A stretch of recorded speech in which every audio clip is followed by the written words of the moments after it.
Welcome back everybody, my name's Nick930 and this is a review for Nintendo's latest re-release, Super Mario Bros. U Deluxe for the Nintendo Switch. I was initially going to do a full comparison and then a follow-up review for this one, but after spending some time comparing footage and trying to spot differences, I simply couldn't find any that were worth making a full video for.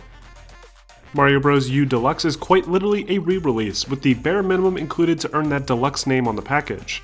So the real question here is whether or not this 2012 classic is worth picking up again, especially at the current asking price. So first, let's talk about this game's story. As with every Mario platforming game, the story starts off with Princess Peach getting kidnapped by Bowser and his malicious crew of turtles. Mario and friends are simultaneously thrown across the world and are then forced to platform their way through each of the unique stages and biomes while also defeating Bowser and his crew to save the princess. Nothing's really changed here and there's no sense in really overanalyzing it, but I do wish you could skip the cutscenes when you start a new game or complete stages. Maybe the option is there and I just don't know the button combination, but I've tried quite a few things and nothing would skip past them. It's a very minor gripe, but I'm surprised after 7 years Nintendo couldn't be bothered to add something as simple as this in. But considering how rarely you run into extended animations and cutscenes like this, it's not really that big a deal.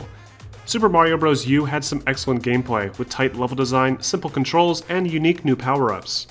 U Deluxe doesn't really add anything new, aside from the new Peach Crown power-up, which can only turn Toadette players into Peachette, giving her the ability to float around slightly, similar to the pink Baby Yoshi.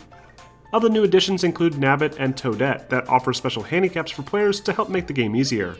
If you're a veteran Mario gamer, these characters will feel completely useless to you. But if you want to play the game with a friend who's not as good at platforming, at least there's an option now. What I don't like is that the original 4th player, aka Blue Toad, has been replaced by one of these easy characters. You can always change Yellow Toad into Blue Toad with a skin change, but this still means that no matter what, if you're playing with a party of 4 players, one of the 4 will be stuck with some easy mode character, which seems like an incredibly short-sighted and lazy implementation. Still, if you're like me and want to play through this game solo, Super Mario Bros. U Deluxe is a phenomenal platforming game that offers a pretty decent challenge in the later stages. It's not quite as hard as Donkey Kong Tropical Freeze, but the levels are designed with speedrunning in mind, and finding all those hidden secrets will keep you occupied for hours.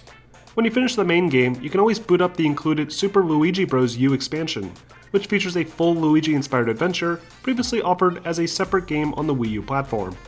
On top of this, all the bonus challenge modes are still available to play as well. Visually, almost nothing has changed at all between the Deluxe version and the original Wii U title. Literally the only improvement that's been made is the bump from the 720p resolution when in docked mode to 1080p, which adds some much needed pixel density to the image and helps to bring out those vibrant Mario environments. Unfortunately, because the Switch's internal storage isn't as fast at reading data as the hard disk on the Wii U, I found that loading times are slightly longer on the Switch platform, especially when playing off of an SD card. This can be really frustrating, especially if you find yourself dying a lot and needing to constantly go back and forth between the 2D environments and the map screen. Outside of that, the visuals and performance are nearly perfect and look better than ever, albeit only slightly. Super Mario Bros. U Deluxe on the Nintendo Switch is just as good a game as it was when it released on the Nintendo Wii U. But don't be fooled by the Deluxe sticker on the package. Of all the remasters and remakes I've tested and played in the past couple of years, this one is one of the more disappointing releases. Very little has changed, and the few additions to the game were only added to make the experience easier for younger or less experienced players. Nothing was added to appeal to veterans of the game, which is disappointing considering fans of the classic 2D Mario style have basically been left waiting for a new experience since 2012. I think the biggest issue with Mario Deluxe is the asking price. $60 for a 7-year-old game with a slight bump to the resolution quality. Other publishers have released full remakes of games for much better values than that. If you're interested in picking this game up and haven't played it before, then I recommend waiting for a better deal. If you've played it before and have been itching to take it on the go, just know that almost nothing has changed at all in this package. If you guys enjoyed this review, and if you want to see more videos like this, be sure to like and subscribe for more content posted every week.